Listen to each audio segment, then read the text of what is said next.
बिस्मिल्लाहिर्रहमानिर्रहीम। अस्सलाम वालेकुम डियर स्टूडेंट्स। आज हम रेडियो एक्टिविटी से रिलेटेड जो टॉपिक डिस्कस करने लगे हैं वो है हाफ लाइफ। तो चलिए स्टार्ट करते हैं और देखते हैं कि half life radio active element की कितनी होती है और इसे किस तरह मेजर किया जाता है।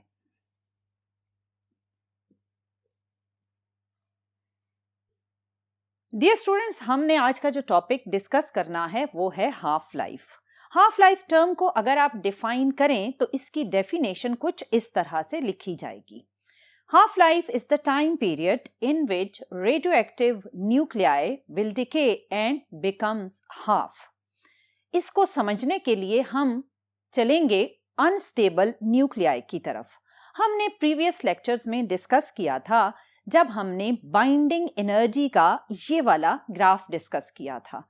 हमने इसमें देखा था कि जब आप हाइड्रोजन से मूव करते हुए आयरन तक पहुंचते हैं तो iron is the most stable nuclei. Hydrogen से मूव करते हुए towards the iron stability of nuclei increase होती जा रही थी, लेकिन आयरन के बाद जब आप हायर एटॉमिक मास नंबर की तरफ मूव करते हैं तो जितने भी आपको एलिमेंट्स नजर आते हैं इनमें से मोस्टली अनस्टेबल न्यूक्लियाई को कैरी करते हैं। यहाँ हम थोड़ा सा डिटेल में देख लेते हैं कि कोई भी एलिमेंट अनस्टेबल न्यूक्लियाई की तरफ मूव क्यों करता है और आयरन तक ऐसा क्या है जिसकी वजह से न्यूक्लियाई स्टेबल रहते हैं और उनमें रेडियोएक्टिव डिके या हाफ लाइफ का कोई भी लिंक नहीं होता। डियर स्टूडेंट, आप जानते हैं कि अगर कोई भी दो पॉजिटिव चार्जेस हों तो वो एक दूसरे को क्या करेंगे, वो एक दूसरे को रिपेल करेंगे। अगर ये दो पॉजिटिव चार्जेस प्रोटॉन हैं तो ये प्रोटॉन और प्रोटॉन पॉजिटिव चार्ज होने की वजह से एक दूसरे को रिपेल करेंगे और अगर इनको रिपेल करने दिया जाए तो ये प्रोटॉन कुछ इस ह्यूज वेलोसिटी के साथ दूर चला जाएगा। लेकिन अगर ये इतनी ह्यूज वेलोसिटी के साथ मूव करता है बिकॉज ऑफ रिपल्सिव इफेक्ट तो हमें आयरन तक के न्यूक्लियाई में ये रिपल्सिव इफेक्ट आखिर नजर क्यों नहीं आता। ये रिपल्सिव इफेक्ट हमें नजर इसलिए नहीं आता कि इन लाइटर न्यूक्लियाई में जहां ये रिपल्सिव फोर्स कुछ इस तरह आउटवर्ड डायरेक्शन में एक्ट कर रही होती है तो वहीं इन पर एक स्ट्रॉन्ग न्यूक्लियर फोर्स कुछ इस डायरेक्शन में एक्ट कर रही होती है और ये strong nuclear force slightly greater than होती है उस रिपल्सिव फोर्स से और ये strong nuclear force in nucleons को आपस में बाइंड रखती है। इस स्ट्रॉन्ग न्यूक्लियर फोर्स को कांटेक्ट फोर्स भी कहा जाता है। क्यों कहा जाता है? उसकी वजह यह है कि जब आप बात करते हैं लाइटर न्यूक्लियाई की तो लाइटर न्यूक्लियाई में प्रोटॉन और प्रोटॉन ऑलमोस्ट एक दूसरे के साथ इन कांटेक्ट होते हैं और प्रोटॉन प्रोटॉन के इन कांटेक्ट होने की वजह से स्ट्रॉन्ग न्यूक्लियर फोर्स बहुत ही इफेक्टिव रहती है और जैसे ही आप हायर न्यूक्लियॉन नंबर की तरफ मूव करते हैं तो प्रोटॉन प्रोटॉन के बीच में एक इंक्रीज्ड न्यूट्रॉन नंबर आने की वजह से प्रोटॉन प्रोटॉन कांटेक्ट कम होना शुरू हो जाता है।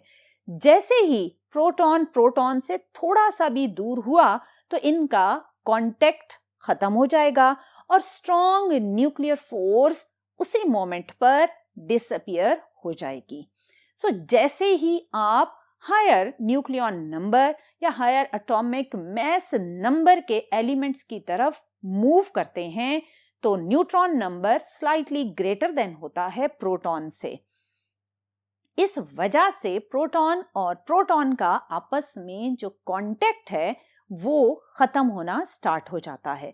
जैसे ही वो उस पॉइंट ऑफ कांटेक्ट से जरा से भी दूर हुए तो स्ट्रॉन्ग न्यूक्लियर फोर्स उसी मोमेंट पर डिसअपियर हो जाती है।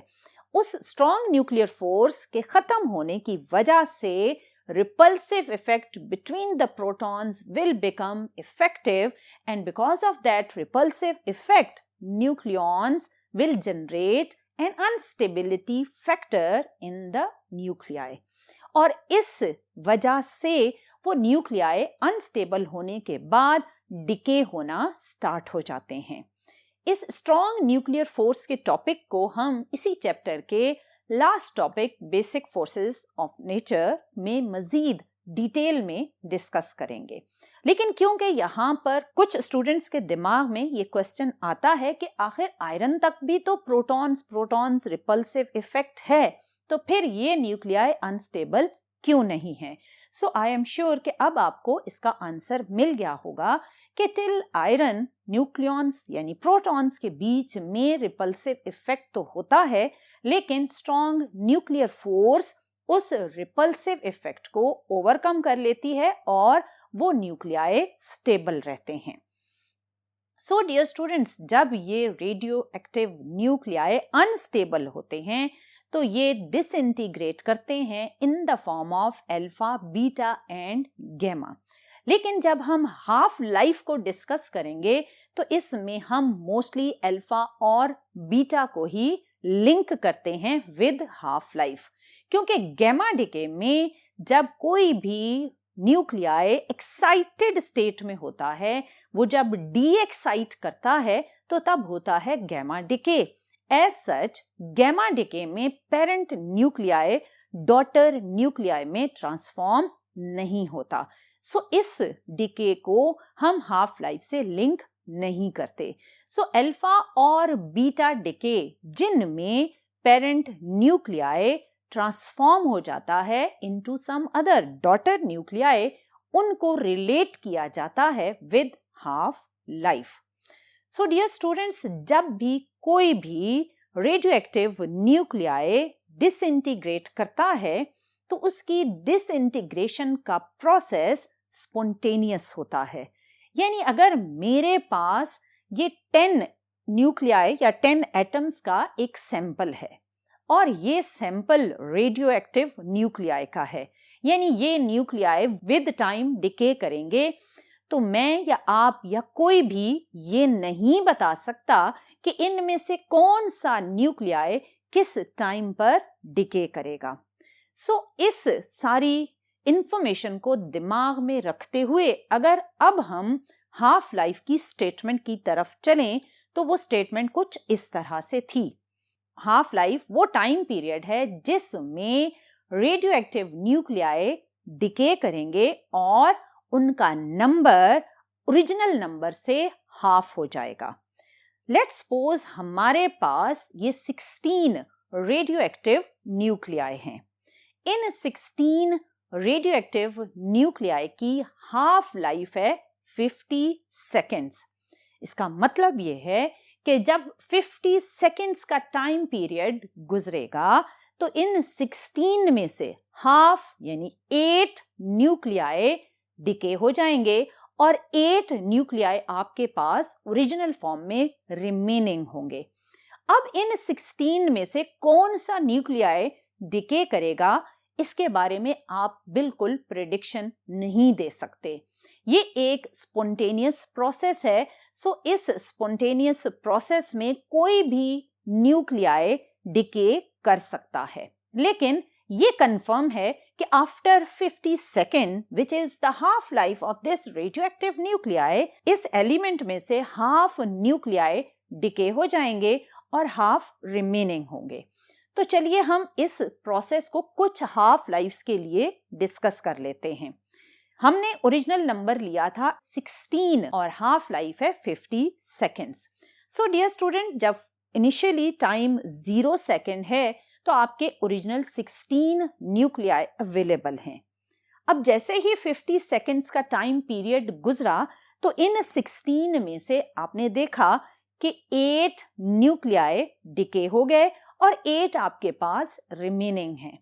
अब हम मजीद 50 सेकेंड्स अगर पास करें तो 50 सेकेंड्स के बाद इन 8 में से हाफ यानी 4 न्यूक्लियाई डिके हो जाएंगे और 4 आपके पास रिमेनिंग होंगे।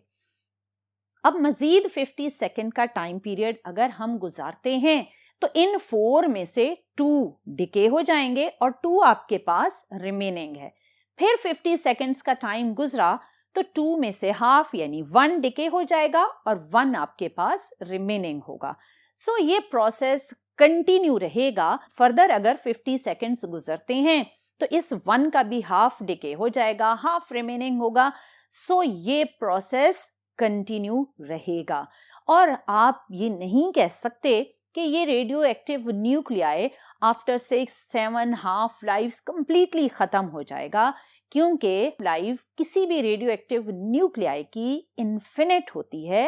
इसका मतलब ये है कि कोई भी radioactive nuclei infinite time लेता है फॉर इट्स कंप्लीट डिके।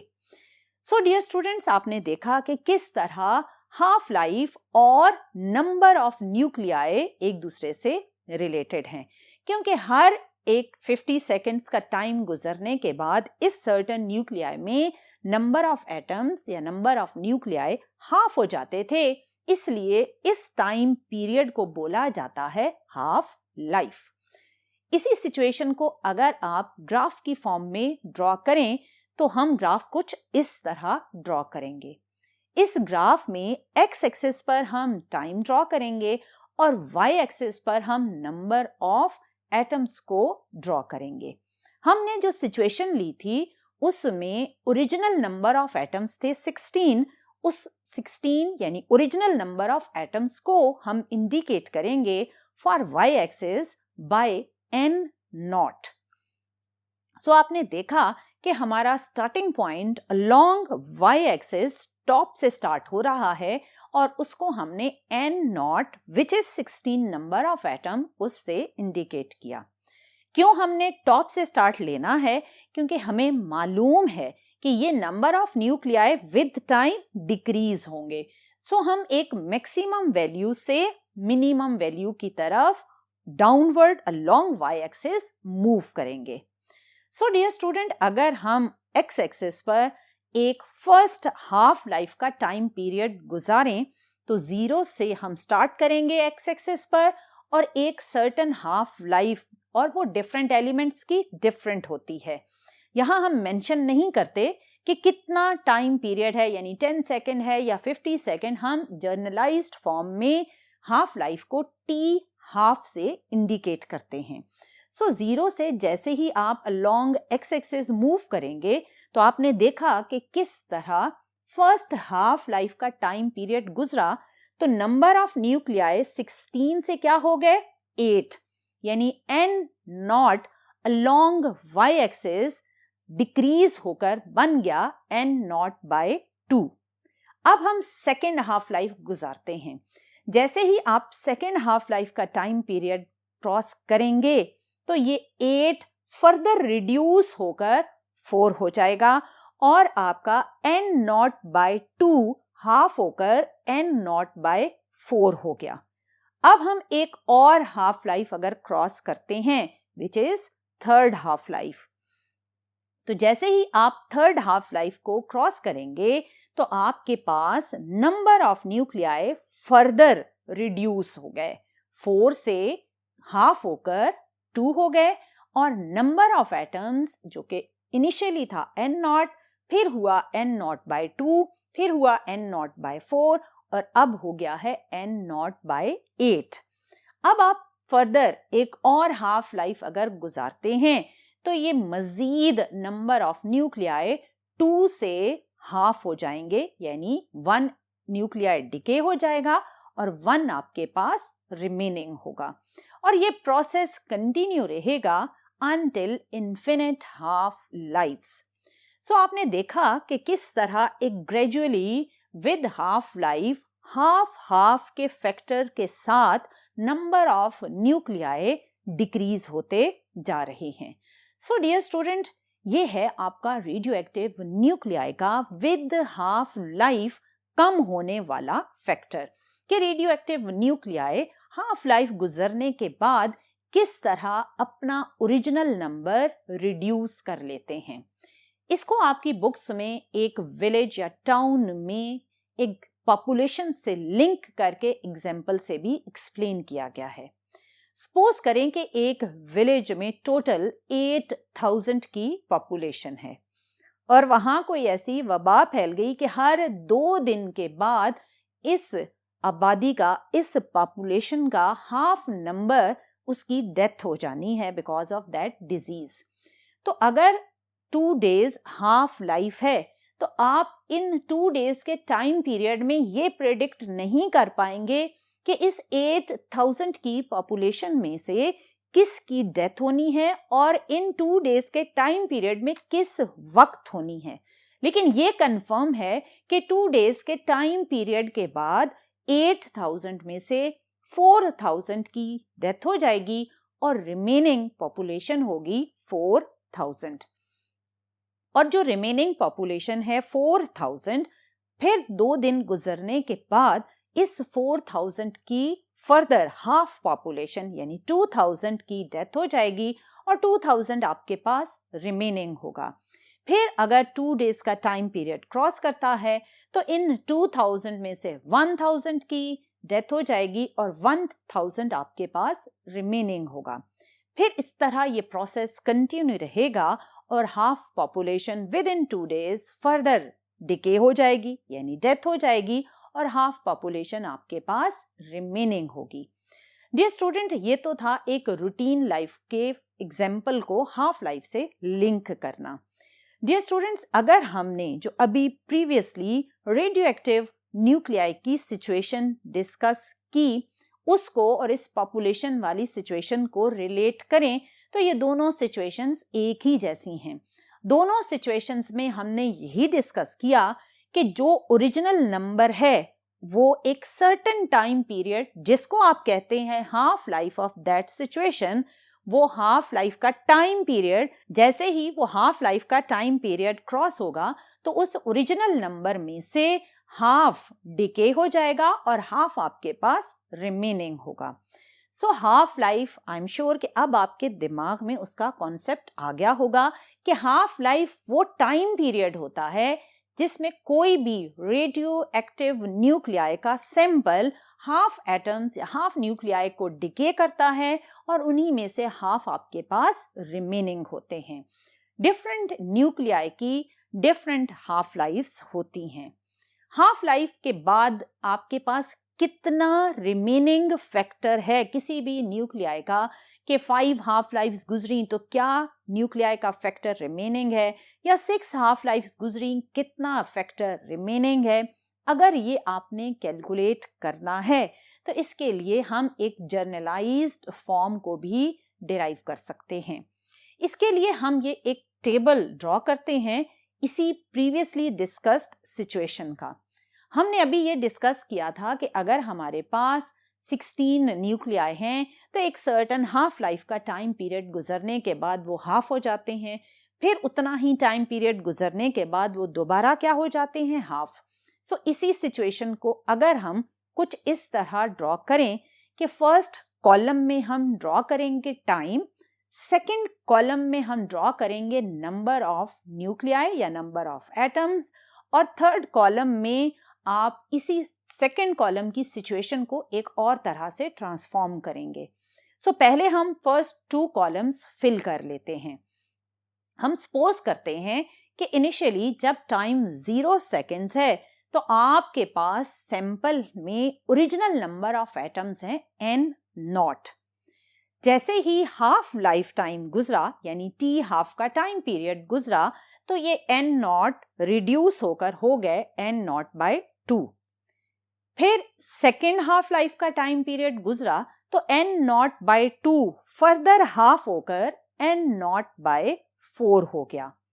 फिर थर्ड हाफ लाइफ टाइम गुजरा तो आपके पास n0/4 रिड्यूस होकर यानी हाफ होकर n0/8 हो गया। फिर आपने फोर्थ हाफ लाइफ टाइम गुजारा तो n0/8 फर्दर हाफ होकर n0/16 हो गया। इसी सेकंड कॉलम की सिचुएशन को अगर आप देखें तो ये स्टार्ट ले रही है n0, n0/2, n0/4, n0/8 and n0/16 16। इसी सिचुएशन को अगर हम 1/2 के फैक्टर के अकॉर्डिंग लिखने की कोशिश करें तो ये हम थर्ड कॉलम में लिखकर देखते हैं। जब फर्स्ट हाफ लाइफ गुजरी थी तो फैक्टर है n0/2। इसको अगर मैं 1/2 पावर 1 n0 लिखूं तो ये बिल्कुल वही चीज ही है, इसमें कोई मिस्टेक नहीं है। कॉलम का जो सेकंड पोर्शन है उसमें हमने लिखा सेकंड हाफ लाइफ गुजरने के बाद आपके पास रिमेनिंग फैक्टर है n0/4। इसको अगर मैं 1/2 पावर 2 n0 लिखूं तो ये वही चीज है, क्योंकि 1/2 पावर 2 को जब आप सॉल्व करेंगे तो ये 1/4 ही बनेगा। सो आप थर्ड कॉलम में अगर आए या थर्ड पोर्शन ऑफ कॉलम में आए तो आपके पास है n0/8। इसको जब आप 1/2 पावर 3 इंटू n0 लिखेंगे तो ये वही चीज है। नेक्स्ट में इसी तरह आप 1/2 पावर 4 n0 और इसी तरह ये प्रोसेस कंटिन्यू रहे तो आप अगर गौर करें थर्ड कॉलम की वैल्यूज पर तो ये सारी वैल्यूज 1/2 की एक इंटीग्रल पावर के अकॉर्डिंग हैं। और इसमें अगर हम जर्नलाइज्ड फॉर्म में इस थर्ड कॉलम को ट्रांसफॉर्म करें तो ये बनेगा 1/2 पावर n0। इसमें जो स्मॉल n आपने पावर में यूज किया है ये बेसिकली इंटीजर्स हैं, और 1, 2, 3 एंड सो ऑन ये जो वैल्यूज हैं 1, 2, 3 ये हाफ लाइफ को रिप्रेजेंट कर रही हैं। अगर हम n को 1 लेते हैं तो इसका मतलब होगा फर्स्ट हाफ लाइफ, अगर हम n को 5 लेते हैं तो इसका मतलब होगा फिफ्थ हाफ लाइफ। सो अगर आपसे कहा जाए कि बताएं कि आपके पास कोई भी रेडियो एक्टिव सैंपल है, फिफ्थ हाफ लाइफ के बाद रिमेनिंग एटम्स कितने होंगे, तो आप सिंपली 1/2 पावर 5 n0 अगर लिखेंगे और इसको सॉल्व करेंगे तो ये बनेगा n0 डिवाइडेड बाय 32। इसका मतलब कि आपके पास जो रिमेनिंग न्यूक्लियाई होंगे वो ओरिजिनल नंबर ऑफ न्यूक्लियाई का 32 टाइम्स रिड्यूस हो चुके होंगे। सो आप बड़ी आसानी से इस फैक्टर को यूज करते हुए किसी भी हाफ लाइफ के बाद रिमेनिंग न्यूक्लियाई का नंबर बता सकते हैं। सो डियर स्टूडेंट, ये तो था कि किस तरह किसी भी रेडियो एक्टिव न्यूक्लियाई के डिके होने की वजह से जब वो अपने नंबर ऑफ न्यूक्लियाई को रिड्यूस करता है, हाफ कर लेता है, तो उस हाफ रिडक्शन का जो टाइम होगा वो क्या कहलाएगा, वो हाफ लाइफ कहलाएगा। सो डियर स्टूडेंट, आज के लेक्चर में हमने ये देखा कि half life of radio active nuclei क्या है। इंशाल्लाह इसी के पार्ट 2 में हम डिस्कस करेंगे कि रेडियो एक्टिव न्यूक्लियाई में हाफ लाइफ और उस रेडियो एक्टिव न्यूक्लियाई में डिके कांस्टेंट, इन दो फैक्टर्स का आपस में क्या रिलेशनशिप है। बट ये हम इसके नेक्स्ट लेक्चर में डिस्कस करेंगे। टिल देन, अल्लाह हाफिज।